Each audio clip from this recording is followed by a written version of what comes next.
Uxlaganimizdan keyin kechasi bir turib ketadigan holatimiz bor. Hammada bir marta bo'lar ekan.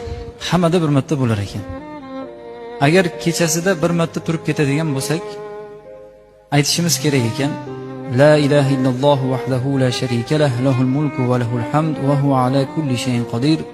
Va subhanallohi valhamdulillahi va la ilaha illalloh vallohu akbar. La havla va la quvvata illa billahil aliyyil azim. Hamma biladi bu kalima.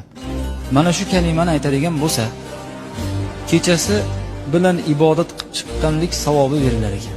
Kechasi bilan ibodat qilib chiqqanlik savobi. Qarang, subhanalloh. Bir marta uyg'onib qolganingizda ham nima qilyapmiz?